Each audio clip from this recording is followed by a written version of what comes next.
And the way that we try to understand behavior is to understand behavior using the behavior of the entire animal, the functions of individual genes, and the functions of neurons, and relate those to each other vertically from the level of molecules to the level of the entire organism. Now, the starting point for this set of studies will be the fact that worms respond to odors with robust behavioral responses that pose a set of questions we can ask about how behavior is generated. So if you put a lot of worms down in an environment where there's no odor, they'll scatter around. But if you put them in an environment where there's a good odor on one side, they'll quickly move to the source of that good odor and accumulate there. Conversely, if you put them in an environment with a bad odor, they'll go as far from it as they possibly can. So we can see attraction, repulsion, or neutral responses in the behavior of the animal. We can then ask what parts of the worm brain are required for these different kinds of behaviors.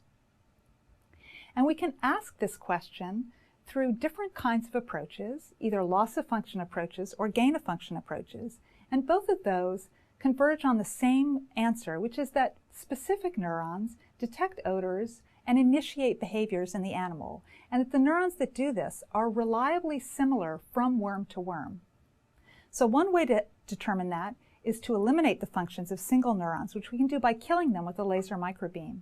And when we do that, for example, for this neuron shown here in blue, the AWC neuron, we find that the animals become defective in their ability to chemotax to certain attractive odors and to search for food. Now, if we kill the neuron right next to AWC, this red neuron, ASH, there's no defect in odor chemotaxis and food search.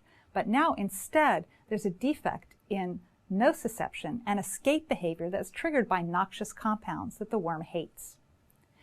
So this tells us that these neurons are required for different behaviors. We can complement this loss-of-function analysis by gain-of-function analysis, where we activate these neurons artificially and ask what behaviors the animal generates. And the method that's used to do that currently in neuroscience is to use a molecule called channel rhodopsin. It's a light-activated ion channel from a unicellular organism. The gene for channel rhodopsin can be introduced into different neurons in different animals, and it will then make those neurons responsive to light, so that when you shine light on them, the neurons become active.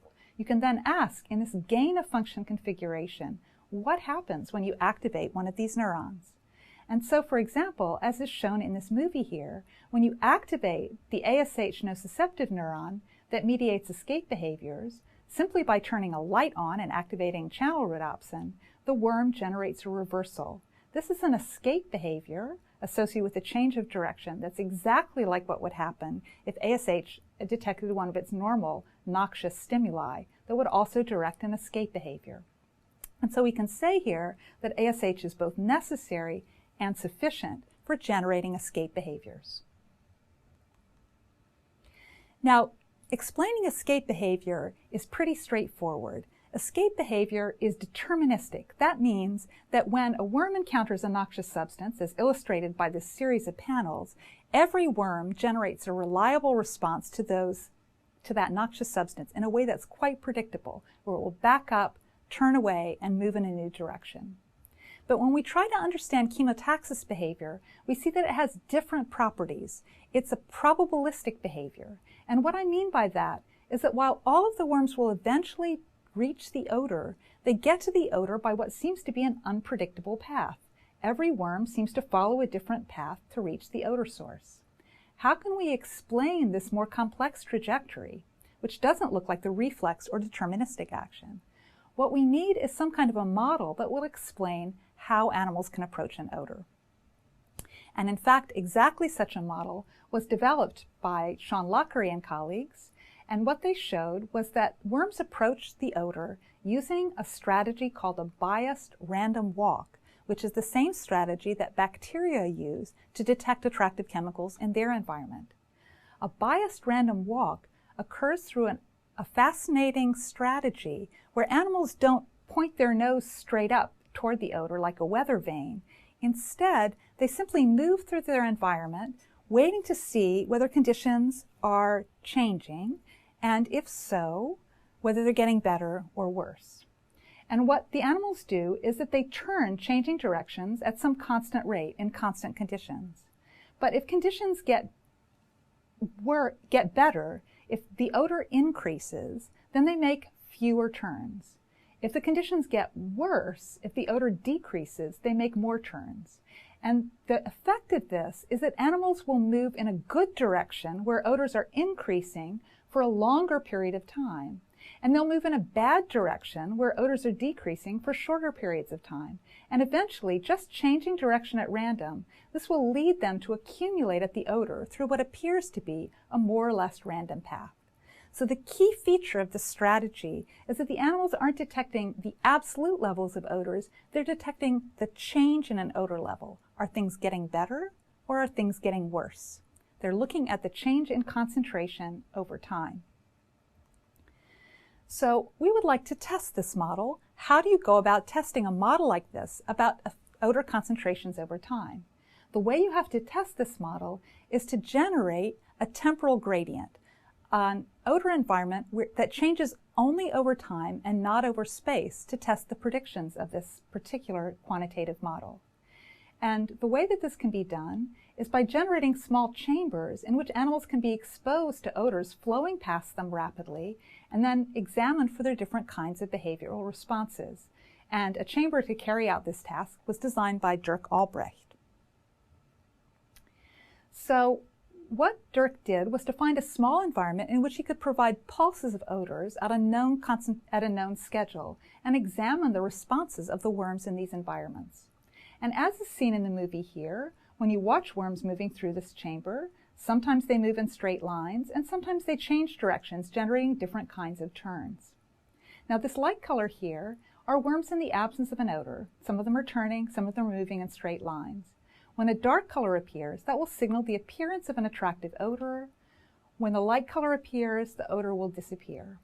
And what you should be able to see is that when the odor appears, the worms move in long, straight lines. And when the odor disappears, they turn, they change direction.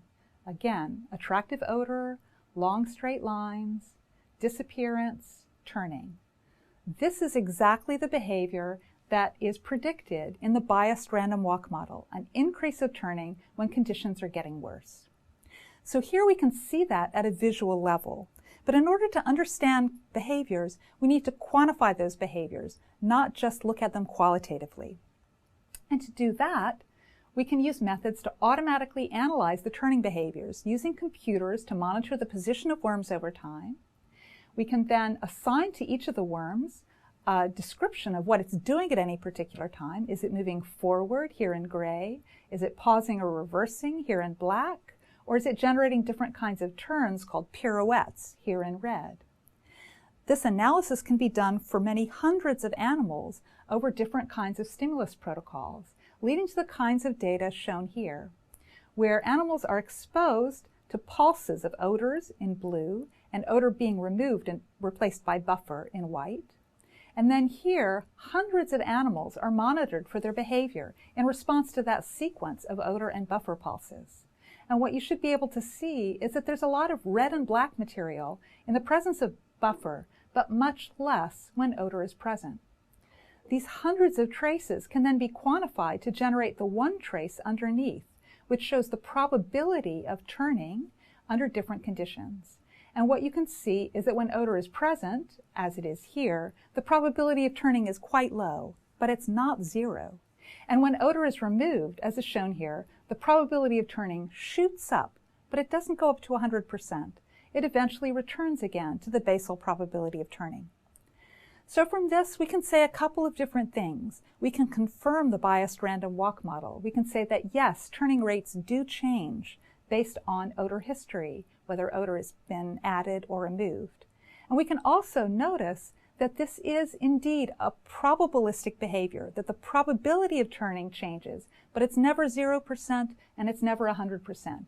To understand behavior, we have to think quantitatively and statistically about what animals are doing at any given time.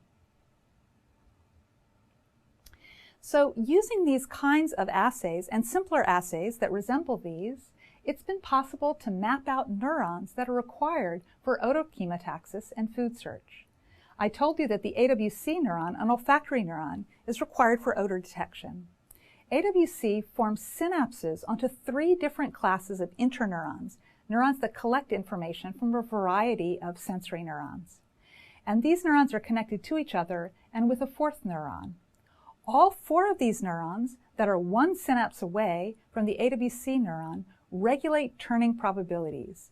Two of them, shown in blue, act to increase the rate of turning when odor is removed. And two of them, shown in red, act to decrease the rate of turning. So there are both positive and negative signals in the circuit that are mediating odor information. Now, once a turn is being generated, the worm has to decide what kind of turn it's going to be. The neurons shown here at gray at the bottom of the slide are neurons that help interpret this turning frequency information and turn it into different kinds of output motor behaviors. I won't talk about those further in this talk. I'll just concentrate on the first step. How is the problem of detecting odor transformed through the neurons that collect this information from the sensory neuron to regulate turning rates? So one way to answer that question is to start to get a dynamic picture of what the neurons are doing in response to odors. We want to visualize what's happening in these neurons. So what are the tools we can use to understand when neurons are active? In C. elegans, one of the tools we like to use is our genetically encoded calcium indicators. These are fluorescent proteins based on the green fluorescent protein that include within them a calcium binding protein, calmodulin, as well as a peptide that will bind to calmodulin when calcium is present. Through genetic engineering and biochemical studies, Junichi, Nakai, and others have generated versions of these proteins that increase fluorescence when they are bound to calcium and are less fluorescent when they are not bound to calcium. This is useful to us because calcium is a good reporter of when a neuron is active. When neurons are depolarized, they open voltage-gated calcium channels, leading to an increase of calcium within the cell, and therefore an increase in fluorescence of a protein associated with an increase of calcium will tell you when a neuron is depolarized. To monitor a specific neuron, we then take advantage of the powerful transgenic tools in C. elegans to express this genetically encoded fluorescent protein only in a single kind of neuron of interest, in this case in the AWC neuron, to ask when that neuron is active. Now there's a third component required to monitor the activity of these neurons, and that is that we need to be able to hold the worm still and deliver odors in precise patterns while monitoring the fluorescence intensity of the AWC neuron. We do that by borrowing a technology back from the engineering from the silicon chip industry into biology called microfabrication. And we build special worm traps that are worm dimensioned that enable us to hold a worm in an optically transparent environment while restraining it in 3 dimensions and then flowing different kinds of fluids past the nose of the worm while monitoring fluorescence intensity. This microfluidic chamber then permits us to combine the genetic tools with chemical tools to monitor neural activity. And that's exactly what's happening in this image here. So this is a single AWC neuron expressing a genetically encoded calcium indicator. And as you will see when the movie starts, the neuron starts with a yellow level of fluorescence and a relatively low level of fluorescence in the process of the neuron. 10 seconds into the movie, a switch in odor stimuli will occur, and the neuron will become brighter. The brighter color, the more intense color, the larger white color in the cell body of the neuron over here all reflect the fact that calcium has gone up and the neuron has become active. So indeed, we can see that the AWC neuron responds to odors by changing its activity. But it responds in a way that we did not expect, because the AWC neurons are not activated when odors are presented to the worm. In fact, when we look at the fluorescence intensity and graph it in the presence of odor, it is, if anything, a little less intense than it would have been in the absence of odor. Instead, the AWC neurons become active when odor is removed. This leads to a large increase in the fluorescence intensity, indicating depolarization and the presence of calcium. So these neurons seem to work in reverse. They are inhibited by odors, their natural stimuli. They are active when odors are removed. And I just want to remind you that the worm has to generate a behavior when odor is removed. When odor is removed, the worm is going to start turning. So the activity of the neuron is correlated with the behavioral output, not with the input stimulus.